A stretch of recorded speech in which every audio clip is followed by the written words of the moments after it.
Amit Shah ji Bharatiya Janata party के और home minister Bharat के जम्मू कश्मीर का दौरा करते हैं, कहते हैं मिनिमम वेजेस एक्ट लागू हो गया, लेकिन अभी भी उनको मिनिमम वेजेस नहीं मिल रहा। कि इसमें पहल जो है वो जम्मू कश्मीर अपनी पार्टी के प्रेसिडेंट जो हैं हमारे जनाब अल्ताफ बुखारी साहब, ये उनकी डिमांड थी।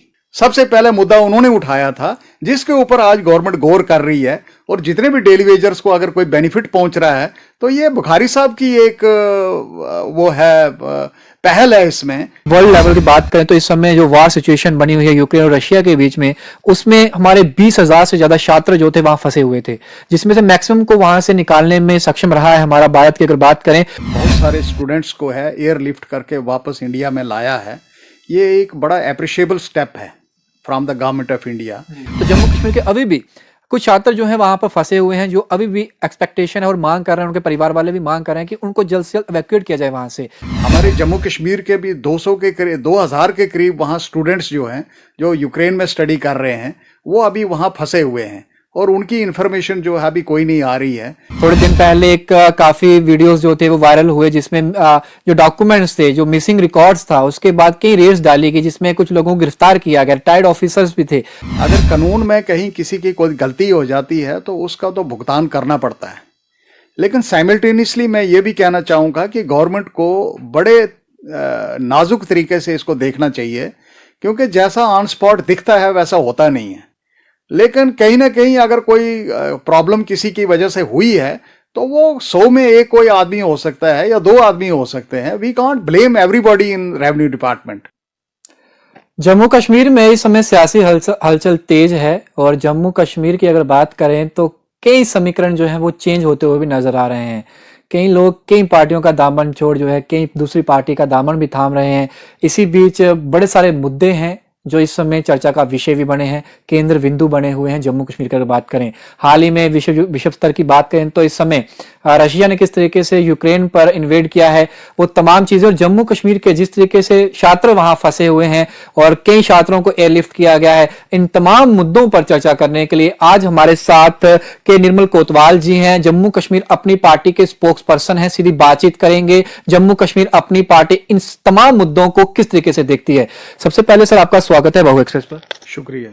सबसे पहले तो सर मैं आपसे जानना चाहूंगा कि वर्ल्ड लेवल की बात करें तो इस समय जो वार सिचुएशन बनी हुई है यूक्रेन और रशिया के बीच में, उसमें हमारे 20,000 से ज्यादा छात्र जो थे वहां फंसे हुए थे, जिसमें से मैक्सिमम को वहां से निकालने में सक्षम रहा है हमारा भारत की अगर बात करें तो जम्मू कश्मीर के अभी भी कुछ छात्र जो हैं वहां पर फंसे हुए हैं, जो अभी भी एक्सपेक्टेशन है और मांग कर रहे हैं, उनके परिवार वाले भी मांग कर रहे हैं कि उनको जल्द से जल्द इवैक्यूएट किया जाए वहां से, क्योंकि सिचुएशन इस समय वहां पर जो हालात हैं वो हाथ से निकलते हुए नजर आ रहे हैं।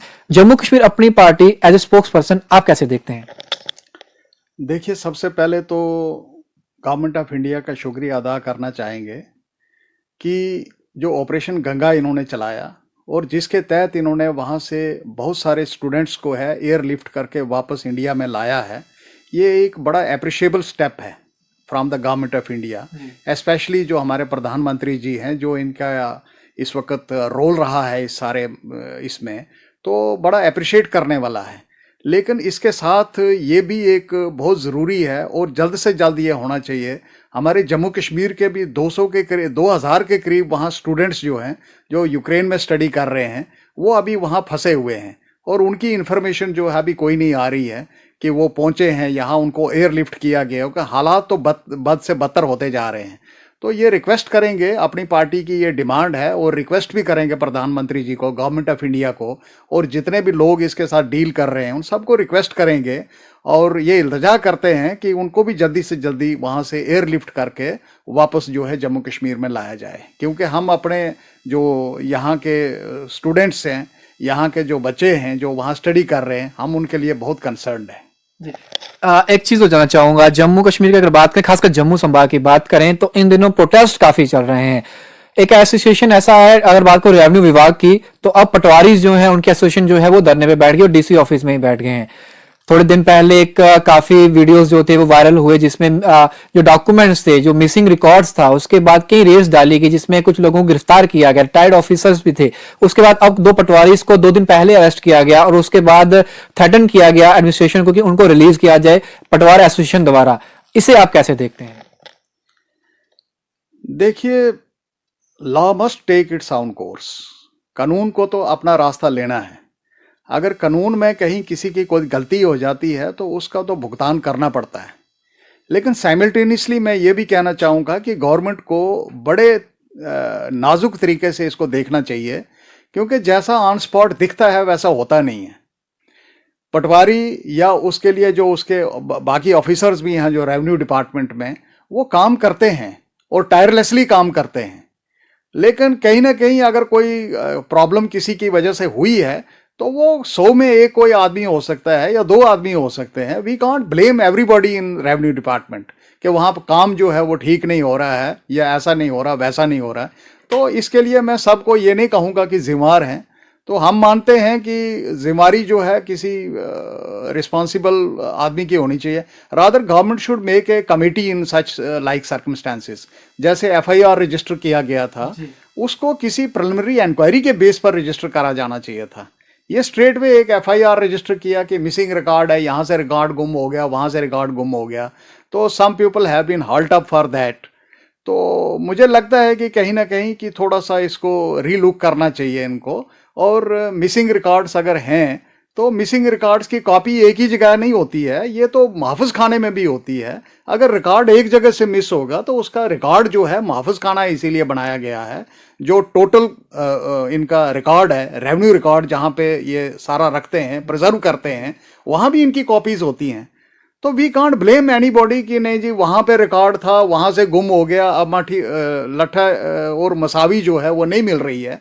तो it's a matter of concern, ज़रूरी है। लेकिन फिर भी मैं चाहूँगा कि इसको गवर्नमेंट जो है रीलुक करे और रिकॉर्ड्स जो हैं वो दोबारा भी बन सकते हैं। रिकॉर्ड्स की ऐसी कोई प्रॉब्लम नहीं है कि रिकॉर्ड्स नहीं बन सकते, और ये एफर्ट भी की जा रही है। तो अगर कोई उस पर फॉल्ट है किसी का तो लेकिन गवर्नमेंट को कोई इंक्वायरी बना के इसका पूरा थ्रेशोल्ड इसको देखना चाहिए। बहुत सारे एरिए ऐसे हैं जहाँ पे रिकॉर्ड नहीं मिल रहा है। दैट डजेंट मीन कि रिकॉर्ड जो है वो कोई ले गया है या कहीं छोड़ा है। अब गवर्नमेंट के पास तो ऐसी कोई प्रोटेक्शन भी नहीं है कि रिकॉर्ड को सेव करने के लिए उन्होंने कोई ऐसे महफूज खाने बनाए हों जहाँ पे रिकॉर्ड को प्रोटेक्ट किया जाए। कई रिकॉर्ड को तो सिंक भी खा गई है। तो अगर रिकॉर्ड जो है वो प्रिजर्व करने हैं तो उसके लिए एक तरीका है कैसे प्रिजर्व करना कैसे नहीं करना है। बट आई विल से कि government should frame a committee to look into all these circumstances instead of hypothetically arresting somebody here and there and create एक सच चीज और जानना चाहेंगे, जम्मू कश्मीर के अंदर एक ऐसा मुद्दा जो कई सालों से लटकता हुआ आ रहा है, डेली वेजेस का मुद्दा। डेली वेजेस की बात की जाती है, करीबन 61,000 के पास इनकी तादाद बताई जाती है, जो रिकॉर्ड बताए जाते हैं। और कई सरकारें आई, कई सरकारें गई। अब एक्सपेक्टेशंस उनको थी कि भारतीय जनता पार्टी को 25 एमएलए दिए थे, उन्होंने भी हमें परमानेंट नहीं किया, उन्होंने भी हमारे मिनिमम वेजेस लागू नहीं करे। अमित शाह जी भारतीय जनता पार्टी के और होम मिनिस्टर भारत के जम्मू कश्मीर का दौरा करते हैं, कहते हैं मिनिमम वेजेस एक्ट लागू हो गया, लेकिन अभी भी उनको मिनिमम वेजेस नहीं मिल रहा।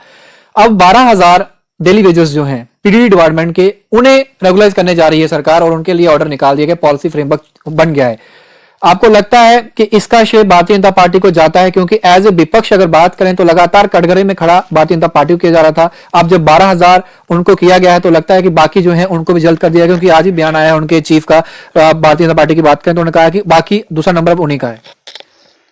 देखिए, सबसे पहले मैं ये वाजे करना चाहूँगा कि इसमें पहल जो है वो जम्मू कश्मीर अपनी पार्टी के प्रेसिडेंट जो हैं हमारे जनाब अल्ताफ बुखारी साहब, ये उनकी डिमांड थी कि जितने भी डेली वेजर्स हैं इस स्टेट में, इस यूनियन टेरिटरी में जो लगे हुए थे और जिनको रेगुलराइज नहीं किया, मिनिमम वेजेस उनको नहीं मिल रहे हैं, ये उनकी डिमांड थी।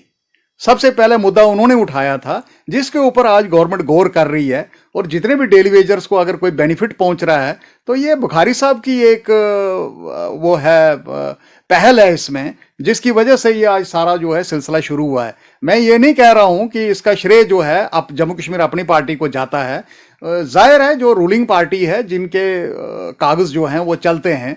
हमारी पार्टी तो पावर में नहीं है, हम कोई कागज यहां से वहां नहीं ले जा सकते, हम किसी का ऑर्डर नहीं पास कर सकते। लेकिन दैट डजंट मीन, लेकिन इशू को रेज करने के लिए तो बुखारी साहब ने ही रेज किया था, जिसकी वजह से आज ये सारा जो है ये शुरू हुआ सिस्टम। तो मैं तो सारा श्रेय जो है बुखारी साहब को देता हूं कि उन्होंने ये पहल की है। लेकिन इस फैसले को कैसे देखेंगे? फैसला तो देखें, अगर फैसला सही तरीके से इंप्लीमेंट किया जाए तो, चूंकि मैं एक पेशे से वकील हूं, तो मैंने भी बहुत सारे केसेस ऐसे देखे हैं जहां डेली वेजर्स जो हैं 20-20 साल से रेगुलराइज नहीं हुए हैं। और वो इसी उम्मीद पर काम करते हैं डिपार्टमेंट में कि शायद वो रेगुलराइज हो जाएंगे। लेकिन 20 साल के बाद भी अगर उनको रेगुलराइजेशन नहीं मिलती, मिनिमम वेजेस अगर उनको नहीं मिलते हैं, तो आई फेल टू अंडरस्टैंड कि how the government is going to cope up their cases, और उनको क्या बेनिफिट देंगे वो, क्योंकि पेंशनरी बेनिफिट्स इन्होंने खत्म कर दिए हैं 2010 के बाद, जब एक इन्होंने न्यू पेंशन स्कीम लाई थी। तो वो बेचारे जो 20-20 साल डेली वेजर रहे हैं, अल्टीमेटली उनको क्या बेनिफिट होगा। रादर मैं ये गवर्नमेंट से इल्तजा करूंगा, और अपनी पार्टी की तरफ से हम ये रिक्वेस्ट करते हैं गवर्नमेंट को भी कि इस पर कम से कम एक रीलुक करें कि जितने भी डेली वेजर्स हैं, उन डेली वेजर्स को रेगुलराइज करने के time they should be regularized with retrospective effect, giving the benefit that they will be entitled for that old pension scheme, और उनकी पेंशन जो है शुरू होनी चाहिए। अदरवाइज इनके 20-20 साल, 22-22 साल, 15-15 साल जो है डेली वेजर दिए हुए हैं, सब वेस्ट है। वे आपको लगता है कि जम्मू कश्मीर अपनी पार्टी अगर सत्ता में आती है, लोग उसको अगर चुनकर सत्ता में बिठाते हैं, तो ये जो जैसे आपने कहा कि ओल्ड पेंशन स्कीम के तहत उनको बेनिफिट्स जिससे वो वंचित रहे हैं आज तक, वो मुआवजा उनको दिया जाएगा और उनको रेगुलाइज उसी तरीके से किया जाएगा? देखें, ये सबसे एक बड़ी इंपॉर्टेंट चीज है कि अगर इस स्टेट में, इस यूनियन टेरिटरी में, इरेस्टवाइल स्टेट में अगर इस वक्त 1 लाख के करीब अगर कोई डेली वेजर्स थे, चाहे वो पीएचई में है, चाहे वो इसमें पीडीडी में है, या एनी अदर डिपार्टमेंट, उनको 2010 के बाद पेंशनरी बेनिफिट्स नहीं, even if they are regularized against that post, तो उनको पेंशनरी बेनिफिट्स नहीं है। अगर जम्मू कश्मीर पार्टी, अपनी जो जम्मू कश्मीर पार्टी है, अगर वो अपनी पार्टी अगर पावर में आती है, तो सबसे पहले यही मुद्दा रहेगा कि उनको जो है रिट्रोस्पेक्टिव इफेक्ट देके उनको पेंशनरी बेनिफिट्स जो हैं उनको दिए जाएं। और हम कोशिश करेंगे, और ये बुखारी साहब के नोटिस में भी लाएंगे कि ये बड़ा एक बर्निंग इशू है जो हमारे यंग लॉयर, जो यंग जनरेशन को पर्टेन करता है, जिन्होंने 20-20 साल, 15-15 साल, 22-22 साल, 25-25 साल एज ए डेली वेजर काम किया है। अदरवाइज उनको रेगुलराइजेशन का कोई बेनिफिट नहीं है। आज उन लोगों को रेगुलराइज ये कर रहे हैं जिनके पास इस वक्त रेगुलराइज करने के बाद 2 या 3 साल की नौकरी बचती है। तो ये जो है एक बड़ा फनी स्टेप है कि इस वक्त उनको रेगुलराइज कर दो, उनको बेनिफिट दे दो। तो मुझे लगता है कि जो हम करें वो कंक्रीट होना चाहिए। एटलीस्ट जो किसी के लिए कुछ करें, उसको कोई बेनिफिट होना चाहिए उसका। अल्ताफ बुखारी जी की बात करें, जम्मू में वो आए थे डिलिमिटेशन कमीशन पर, उन्होंने एक प्रेस वार्ता करी थी जिसमें तमाम मीडिया कर्मी वहां थे। उन्होंने कहा कि जितने भी मेंबर पार्लियामेंट उन्हें रिजाइन देना चाहिए, क्योंकि डिलिमिटेशन कमीशन जो है उन्होंने काम किया है on the behalf of Bharatiya Janata party leadership. जो वो चाहते थे उसी तरीके से उन्होंने रिपोर्ट को बनाया है, और ये रिपोर्ट आते ही लोग सड़क पे उतर गए। अब फिर से ड्राफ्ट रिपोर्ट जो है वो पेश की गई, और जैसे मेंबर पार्लियामेंट को दी गई, उसमें जिन जिन एरियाज में लोग जो थे वो भड़क उठे थे, उनको फिर उसी के साथ जो था वो मर्ज कर दिया गया, जैसे पहले थे वैसे ही बहाल कर दिया गया। लगता है, क्योंकि ये सवाल जब हमने भारतीय जनता पार्टी को पूछा कि, और उन्होंने ये भी कहा कि मेंबर पार्लियामेंट जो अगर बात करें फारूक अब्दुल्ला जी, तो उन्होंने कहा कि वहां पर अंदर इनकी खिचड़ी पकती है और बाहर आके ये वोट बैंक के लिए कुछ और कहते हैं। तो भारतीय जनता पार्टी कह रही है कि अल्ताफ बुखारी जो है ये विपक्ष जो है, बाकी नेशनल कॉन्फ्रेंस और पीडीपी कह रहे हैं, अल्ताफ बुखारी पर इल्जाम लगाते हैं कि ये खुद बी टीम है भारतीय जनता पार्टी की, खिचड़ी इनकी पक रही है। अब जनता जानना चाहती है ये खिचड़ी पका कौन रहा है, फारूक अब्दुल्ला भारतीय जनता पार्टी या फिर अल्ताफ बुखारी और भारतीय जनता पार्टी? देखें, इस पर मैं ये कहना चाहूँगा कि मैं जो जनाब बुखारी साहब ने स्टेटमेंट दिया है, मैं उसी स्टेटमेंट को रीट्रेट करता हूँ। क्योंकि उन्होंने ये कहा था कि डिलिमिटेशन कमीशन जो है ये बंद कमरे में बैठ के इन्होंने जो रिपोर्ट तैयार की है। लेकिन ये साथ में कहना चाहूँगा कि बुखारी साहब के स्टेटमेंट के बाद ही इसके ऊपर जो ऑब्जेक्शंस अब जो पार्टी, जो मेंबर्स थे उस डिलिमिटेशन कमीशन के, जो उन्होंने अपने ऑब्जेक्शंस दिए थे, वो कंसिडरेशन जोन में आ रहे हैं। और ये बुखारी साहब के स्टेटमेंट के बाद ही ये रिकंसिडरेशन में आ रहे हैं सारे इश्यूज जो हैं। इसमें जो कुछ भी रद्दो अमल हो रहा है इस वक्त, या जो ड्राफ्ट रिपोर्ट थी उस पर जो आगे ये अमल दरामद कर रहे हैं, तो वो बुखारी साहब की स्टेटमेंट के बाद ही हो रहा है। क्योंकि जम्मू कश्मीर अपनी पार्टी तो इस पोजीशन में नहीं थी कि उनका कोई मेंबर जो एसोसिएट मेंबर है डिलिमिटेशन कमीशन में। ये सबसे बड़ी रिस्पांसिबिलिटी उनकी बनती थी अगर वो जम्मू कश्मीर के लिए कुछ करना चाहते थे, जिनको लोगों ने चुन के भेजा था पार्लियामेंट में। They are the associate members of that commission. और अगर उनका स्टेटमेंट जो है वो ज्यादा इंपॉर्टेंट और मायने रखता था, उनको एट द इनिशियल स्टेज अपना ऑब्जेक्शन जो है वो दायर करना चाहिए था। अगर डिलिमिटेशन कमीशन उस वक्त जो है प्रॉपरली काम नहीं कर रहा था, और अगर कहीं बैठ के उन्होंने रिपोर्ट कॉन्स्टिट्यूट की थी या तैयार कर रहे थे, तो they should have objected to that. Rather जो मेंबर्स थे, associate members, from one political party. They were elected to the parliament, but they did not object that. और उन्होंने ऑब्जेक्शन जो है बड़ा लेट रेज किया है. Rather they consented for finalizing that draft report. और उस वक्त उससे पहले उनको ऑब्जेक्ट करना चाहिए था. But it is not too late. जो बखारी साहब ने इस वक्त ऑब्जेक्ट किया है, मैं उस स्टेटमेंट को रीट्रेट करता हूं. We respect that statement what our leader has given to the press, and उसके अकॉर्डिंगली इस वक्त कुछ रद्दो अमल हो रहा है. अब हम देखते हैं जब फाइनल रिपोर्ट आती है तो उसमें देखते हैं क्या होता है, क्योंकि अभी इनको एक्सटेंशन शायद 2 या 3 महीने की और दी है. एक वीडियो भी ऑडियो माफ करिएगा वायरल हो रहा था. भारतीय जनता पार्टी चीफ, हालांकि उसकी पुष्टि हम नहीं करते, लेकिन वो एक्स मिनिस्टर शक्ति परियार जी से बात कर रहे थे और वो कह रहे थे कि ये एरिया मैंने आपको जोड़ दिया है, घबराइए मत, हम सब कुछ मैंने कर दिया है. तो ये चीजें उन्होंने ये भी कहा कि जो डिलिमिटेशन कमीशन की जो फॉर्मर जो चीफ है, जो जज हैं, उनको इस पर संज्ञान लेना चाहिए और कार्रवाई करनी चाहिए. एक देखना चाहिए कि क्योंकि सवाल आपके ऊपर भी उठ रहे हैं. देखें, ये जो वीडियोस होते हैं या बाकी कुछ होते हैं, आई डोंट थिंक कि any sanctity is involve in these things. इसमें कोई सैंटिटी नहीं होती है. ये मैनिपुलेट भी किए जा सकते हैं. आज आप देखेंगे चेहरा किसी का दिखाएंगे, वॉइस किसी की होगी, तो कुछ भी हो सकता है. लेकिन ये मैं नहीं समझता हूं कि कोई ऐसी बात जो है या शक्ति परिहार जी करेंगे या रविंद्र गुप्त रैना जी करेंगे, ऐसी कोई बात हो नहीं सकती है. क्योंकि all persons who are politically standing in this union territory, they are working for the betterment of the people. मैं किसी को पॉलिटिकल पार्टी को किसी इस चीज़ के लिए मलाइन नहीं करता कि वो कहीं लोगों के खिलाफ बात कर रहे हैं, कोई कुछ कर रहे हैं. मुझे ऐसा नहीं लगता है. ये सब मैनिपुलेटेड है. आखिर में एक सवाल जानना चाहूंगा. जम्मू कश्मीर अपनी पार्टी जो है, जिस तरीके से हलचल इस समय तेज, क्योंकि अमित शाह जी ने जैसे कहा कि डिलिमिटेशन कमीशन के मैक्सिमम 2 महीने दिए गए उनको एक्सटेंशन के, उसके बाद जैसे ही पब्लिक डोमेन में रिपोर्ट आएगी उसके बाद 6 से 8 महीने मैक्सिमम लगेंगे, चुनावी बिगुल जम्मू कश्मीर में बच जाएगा. जम्मू कश्मीर अपनी पार्टी की बात करें तो सतह पर, ग्राउंड सतह की बात करें तो वहां पर इतनी उस तरीके से सक्रिय नजर नहीं आ रही. कहीं ना कहीं लग रहा है कि खामोश है. ऐसा क्यों दिख रहा है? क्योंकि हलचल नहीं नजर आ रही है. नहीं, जम्मू कश्मीर अपनी पार्टी जो है वो चूंकि ये नई पार्टी है, तो इसमें बहुत अच्छे तरीके से जितने भी हमारे मेंबर्स हैं, जो काडर बन रहा है, उसमें बहुत मेहनत कर रहे हैं वो लोग, और लोगों में इसकी एक्सेप्टेबिलिटी भी जा रही है. क्योंकि जम्मू कश्मीर अपनी पार्टी जो है, they believe in the truth of togetherness, this politics of togetherness. एक साथ रहना चाहते हैं, सब लोगों को इकट्ठा रहना चाहते हैं, और सच्चाई की पॉलिटिक्स करते हैं, सच बोलते हैं. क्योंकि वो कोई ऐसी बात, कोई वादा ऐसा किसी पब्लिक से नहीं कर रहे हैं जहां पे वो वादा पूरा ना किया जा सके. तो हम दाद देते हैं अपने लीडर की, जिन्होंने एक ऐसी विचारधारा बनाई है कि हमने सच की पॉलिटिक्स करनी है और झूठ बिल्कुल नहीं है, और जो पब्लिक से बोलेंगे वो करेंगे, और जो नहीं कमिट कर सकते, जो नहीं कर सकते, वो कमिट भी नहीं करेंगे. तो ये पॉलिटिक्स ऐसी कर रहे हैं. तो मुझे लगता है जम्मू कश्मीर अपनी पार्टी जो है इस वक्त एक नई पार्टी उभर के आ रही है, क्योंकि यहाँ पे और कोई सब्स्टिट्यूट नहीं है. पीएजीडी के गठबंधन जो है कश्मीर के अंदर, क्या जम्मू कश्मीर अपनी पार्टी से कांटे की टक्कर दे पाएगा? मुझे लगता है जम्मू कश्मीर अपनी पार्टी के कश्मीर में बड़ा अपर एज है, क्योंकि लोग उन पर विश्वास कर रहे हैं.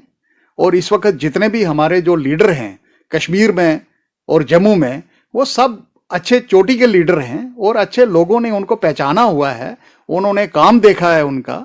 अगर पीछे आप बात करें तो जितने भी लीडर्स इस वक्त जम्मू कश्मीर अपनी पार्टी में हैं, वो सब जो हैं वो पीछे सरकारों में भी थे, और काम उनके बहुत अच्छे हैं, अच्छे काम किए हैं. They have everything to their credit.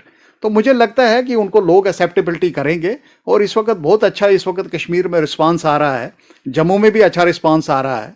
तो मुझे लगता है कि जम्मू कश्मीर अपनी पार्टी जो है वो अगली सरकार ज़रूर बनाएगी. क्योंकि कोलिशन का ज़माना चल रहा है, तो कोलिशन के बगैर तो कहीं भी कोई सरकार नहीं बनती है. तो मुझे लगता है कि यहाँ जम्मू कश्मीर अपनी पार्टी जो है वो कोलिशन पार्टनर जरूर बनेगी किसी सरकार की. यानी कि आप ये कह रहे हैं कि किंग मेकर की भूमिका जो है वो अपनी पार्टी अवश्य बनाएगी. जी हाँ, मेरा मानना है ये.